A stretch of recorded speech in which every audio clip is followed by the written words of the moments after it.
I come from the country of Tanzania, the capital city of Dar es Salaam. And we have lots of tribes there. The tribe that I belong to, 99% of the people are Islamic. As a Muslim, I felt that we're like a chosen people, very unique, a chosen people. And I grew up in a very religious family. I went to an Islamic school when I was a small kid.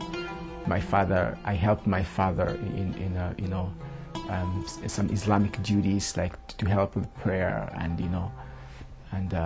things that needed to be done in the mosque. My father himself is a great leader within the Muslim community. He's a sheikh, and then I have uncles, I have brothers that are Islamic clerics. So I kind of grew up in that environment, and my understanding of Islam was that Islam was everything to us, to me. So I had that passion, I had that hunger for the truth as a Muslim. And as I was searching for truth, I came across Christians. The Christians in my country, they have a special program to reach out to the Islamic community. And one of the strategies they use is to befriend the Muslims. And they get to know them on a personal level. And then they befriend them, and at some point, they share the gospel of Jesus Christ. So this Christian friend wanted to know something about my religion. And he actually came to the mosque with me on a Friday afternoon. And I invited him to the mosque, and we said the prayer together. Even though I wasn't sure why he was interested, but he came to our mosque and he listened to my father, give a speech that particular evening. And then after that, nothing happened. Our friendship continued for a long time. And after a couple months, he invited me to church. He said, "Would you like to come and join us?" And based on our friendship and my curiosity about other religions and my passion to know the truth, I accepted. I said, "Sure, I will come." But deep inside my heart, I knew that I was just doing that because I wanted to know what's going on, but I wasn't going to change my religion.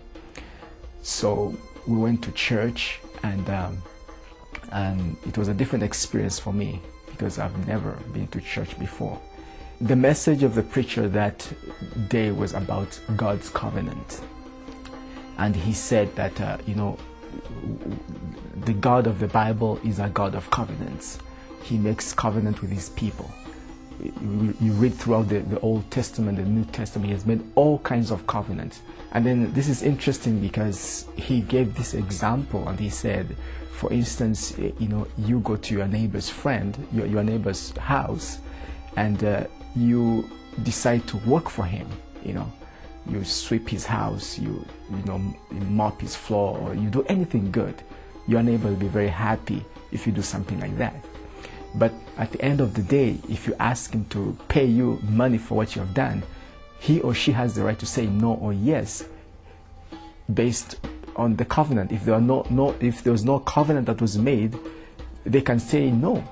So in other words, your works are in vain. So he kind of related that to how important covenants are with God. And without that covenant, it doesn't matter what you do in life. You will be the best person, help the poor, but at the end of the day, God is going to reject you. And in the last days, he has made a covenant for all humans through the person of Jesus Christ. What struck me most is that I heard God explained in a way I've never heard before in my life. So it's like I had my own way of doing things. I go to the mosque, I hear people share in a certain way, but this was completely new. I've never heard anybody explain God from that perspective. This was different. This was different.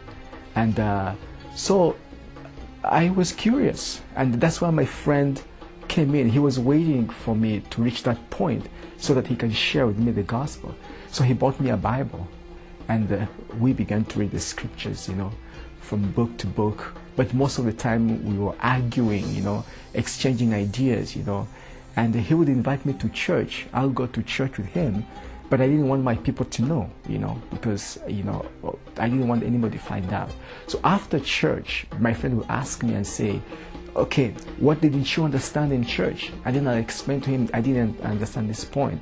And then we'll engage ourselves in a lengthy discussion. And then it reached a point where, after 10 months, I slowly began to understand the mission of Jesus. Why Jesus and not any other person, And I can say that it was the work of the Spirit, because I didn't know everything, but that understanding of the mission of Jesus Christ began to sink in me, and I knew that I needed to know more about the Messiah. What helped me is that hunger for God was so strong in me as a Muslim in general, because I wanted to be a Muslim cleric. That was my goal.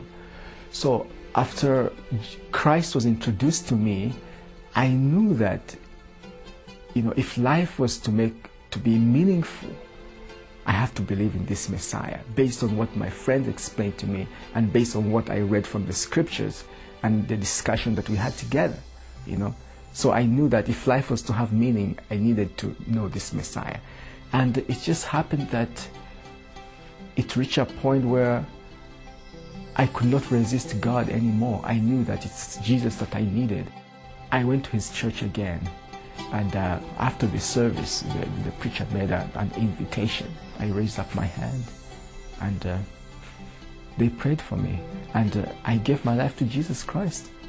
That decision changed my life in a sense that I used to make such a big deal out of religion. I did not understand the difference between God as God the Creator and religion as a group of people trying to find God.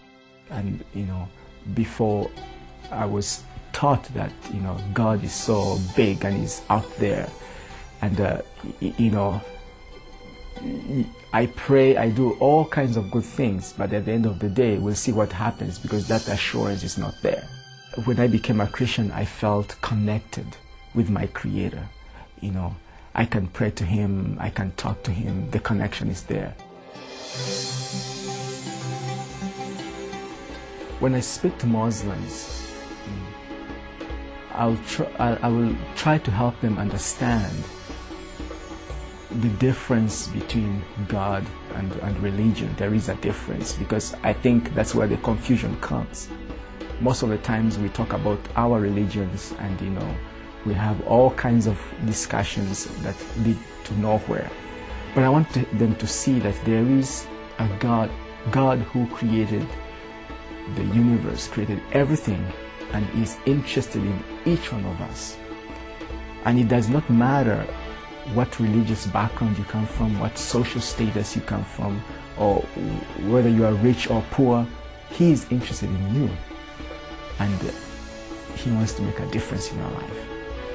And a good passage from the Bible that I will share is the Sermon on the Mount. I think it's a good place to start.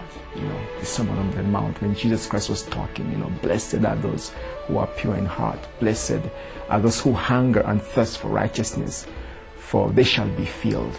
I think that's powerful, and it matches with the mindset of most Muslims. They should accept Jesus Christ as Lord and Savior, and He's the only one who can change their life, because I think first I'm going to help them understand first who Jesus is.